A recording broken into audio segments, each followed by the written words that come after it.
el fenómeno de floración que se da en las primaveras lluviosas aquí, uno lo podría equiparar al desierto florido. O sea, de hecho, en la época de mayor floración, los cerros también se tiñen de amarillo o de morado.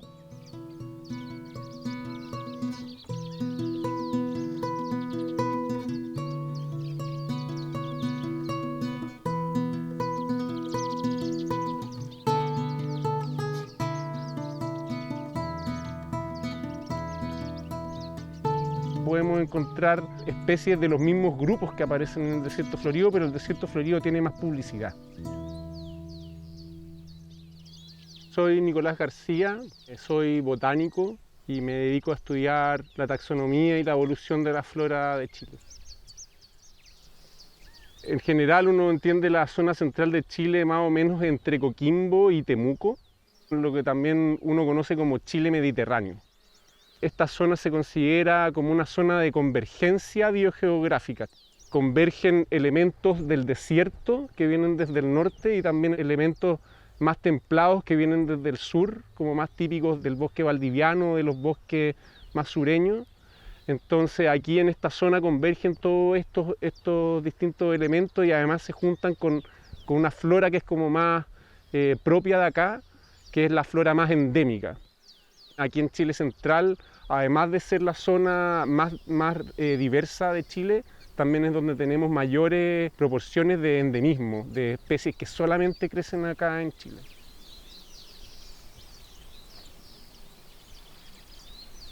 La mayor riqueza de plantas aquí en esta zona de Chile central se da sobre todo por una gran diversidad de plantas herbáceas. Aproximadamente un 60% de todas las plantas son hierbas perennes o hierbas anuales y el resto son arbustos y una mínima parte de nuestra flora son árboles.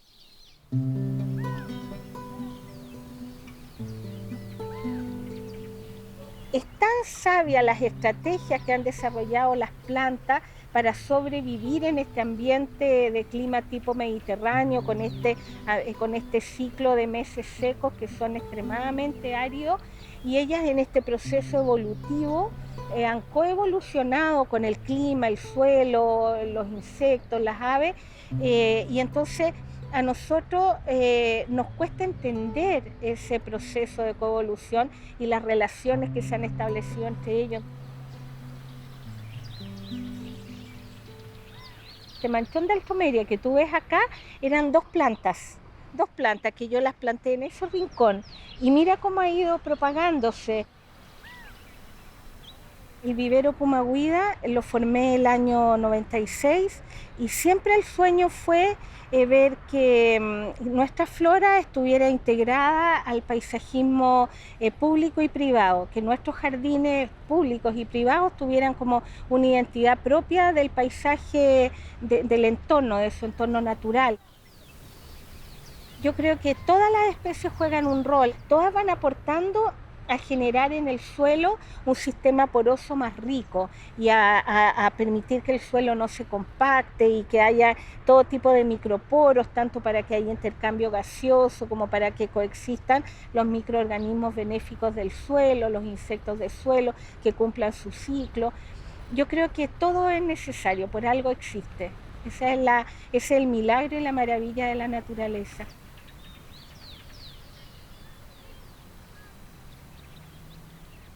Las geófitas son plantas que tienen un órgano de reserva subterráneo. Se pueden secar toda su parte aérea si las condiciones son adversas y guardar su energía bajo tierra. Cuando las condiciones vuelven a ser favorables, estas plantas pueden volver a brotar desde ahí. Entonces, en esta zona en que tenemos estas estaciones tan marcadas y cambios tan drásticos, tenemos hartas geófitas que se han adaptado a esas condiciones. Mi nombre es Ignacia Zavala. Me dedico a la propagación de geófitas nativas a partir de semillas. 3 de mis especies favoritas eran geófitas, las dioscoreas, varias las que crecen aquí en Pirque, la ñañuca de fuego, la Ficella sirtantoides y el soldadito, el Tropelum tricolor. Y al no haber mucha información decidí propagarlas para poder irlas entendiendo y irlas conociendo y así difundirlas y darle la importancia que tienen.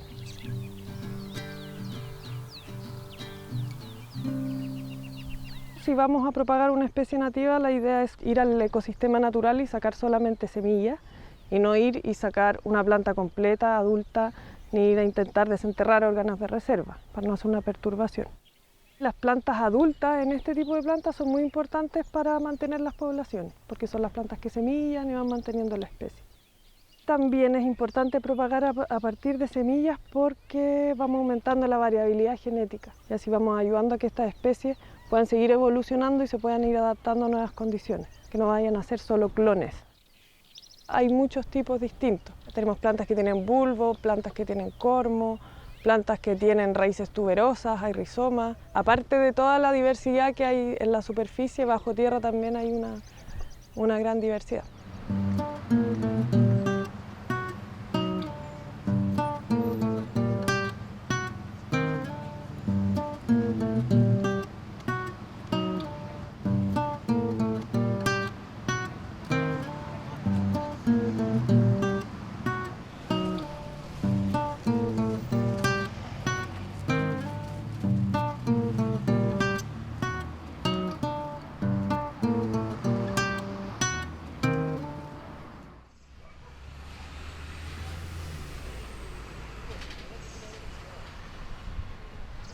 Hay un fenómeno que tiene que ver con que yo estoy acostumbrado a salir de mi casa y a ir a un área verde que no tiene ningún patrón asociado a la flora nativa. O sea, no veo flora nativa, a no ser que tenga la inquietud de salir, de ir a un cerro, de recorrer un lugar con características, digamos, más naturales. Entonces, claro, es como fácil decir, no, la gente no tiene idea, pero tampoco está al acceso, digamos, esa información, ni hay interacción con esa flora en la ciudad. Como cuando se habla de ese acceso a la naturaleza, tiene que ver un poco con eso también, ¿no?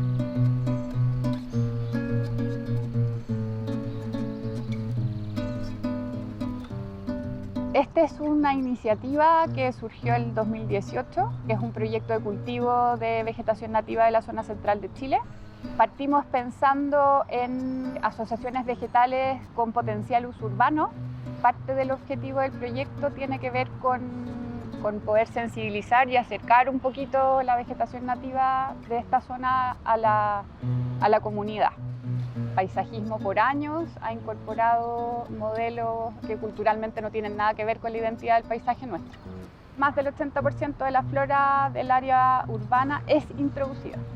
Y lo que nosotros proponemos tiene que ver con modelos que se parecen mucho más a la naturaleza, ¿no es cierto? Donde hay dinámicas y patrones mucho más diversos, de partida, formas de vida diversas, hierbas, arbustos, ¿no es cierto? Árboles, trepadoras, muchos procesos ecológicos también en vínculo a esos modelos. O sea, ahora estamos mirando, por ejemplo, cómo una abeja va y se alimenta de las flores. Estamos poco acostumbrados como a esas dinámicas y a esos procesos en la infraestructura verde urbana.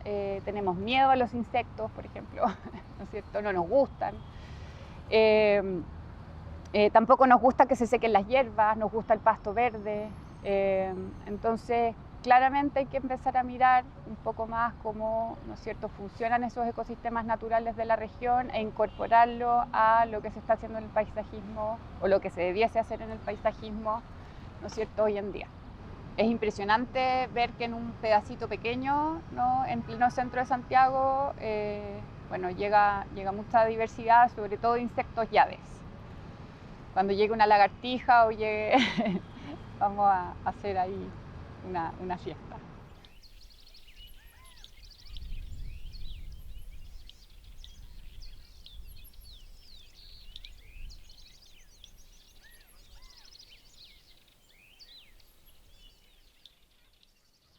Nunca antes, en estos 26 años, habíamos visto tanta diversidad de especies nuevas introducidas que se están incorporando al paisajismo. Y es impresionante ver cómo muchas de ellas se van asilvestrando y van ocupando nichos de nuestra flora nativa y encuentran condiciones que les favorecen y se adaptan rápidamente y se autorregeneran, y tú de repente empiezas a ver especies en lugares que no sabes cómo han llegado. Tampoco no estoy tan de acuerdo como con estas como controles así como muy activos para erradicar flora exótica, porque aparte que también es súper difícil de hacer. Es muy difícil de hacer, yo creo que requeriría de muchos recursos, de recursos que tal vez los podríamos invertir mejor en conservar, en gestionar áreas protegidas y tomar algunas medidas como mínimas para tratar de que esta flora exótica no se expanda tanto. Sí, pero es complicado ese tema. Porque, por ejemplo, tampoco promovería usar herbicidas, porque los herbicidas no solamente van a matar la flora exótica, también van a matar la flora nativa.